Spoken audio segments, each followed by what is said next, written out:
বিসিসিআইয়ের কি মোহাম্মদ শামির সঙ্গে কোনো শত্রুতা আছে? সে তো বলছে যে তার ফিটনেস ঠিকই আছে, ভালো আছে এবং সে খেলতেও ভালো পারছে এবং তার পারফরমেন্সও ভালো দিচ্ছে। কিন্তু বিসিসিআই বলছে যে এই মোহাম্মদ শামি খেলছে ঠিকই কিন্তু তার ফিটনেসে ঠিকঠাক হচ্ছে না, কিন্তু সে তো ভালোই খেলছে। তাকে তো এই ওডিআই স্কোয়াডে নেওয়া উচিত ছিল। সে আগেও ভালো খেলেছে, এখনও সে ভালোই খেলছে। বিসিসিআই বলছে যে সে খেলে ভালো কিন্তু তার ফিটনেসে প্রবলেম আছে, কিন্তু মোহাম্মদ শামি বলছে যে তার ফিটনেস ঠিকই আছে, সে খেলতেও পারবে, তাহলে তাকে নেওয়া হচ্ছে না কেন?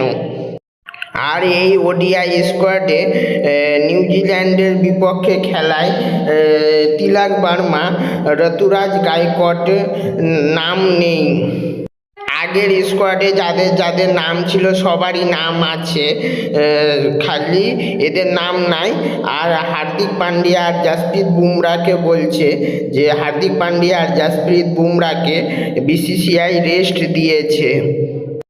আর শুভমান গিল ফিরে এসেছে ওডিআই খেলার জন্য। আর রোহিত শর্মা থাকছে, বিরাট কোহলি থাকছে, আর সাথে কেএল রাহুল থাকছে।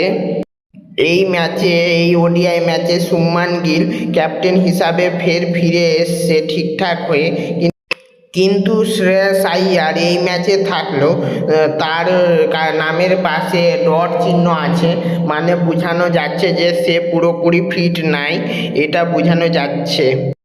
আর এই ওডিআই ম্যাচে ওয়াশিংটন সুন্দর থাকছে, আর রবীন্দ্র জাডেজা থাকছে, আর মোহাম্মদ সিরাজ এই ম্যাচে কামব্যাক করেছে। মোহাম্মদ সিরাজ আছে এই ওডিআই ম্যাচে। হর্ষিত রানা থাকছে, প্রসিদ্ধ কৃষ্ণা থাকছে, আর কুলদীপ যাদব থাকছে। ঋষভ পান্ত আর নীতিশ কুমার রেড্ডি থাকছে এই ওডিআই ম্যাচে। আর্শদীপ আর জয়সওয়ালেরও এই ওডিআই ম্যাচে নাম আছে। এরা এই ওডিআই ম্যাচ নিউজিল্যান্ডের বিপক্ষে খেলছে, কিন্তু আমার মনে হয় যে মোহাম্মদ শামিকে নেওয়া উচিত ছিল বিসিসিআইয়ের, কারণ সে আগেও অনেক ভালো ম্যাচ খেলে ম্যাচ জিতিয়েছে এবং সে এখনও ভালো খেলছে এবং সে বলছে খেলতে পারবে।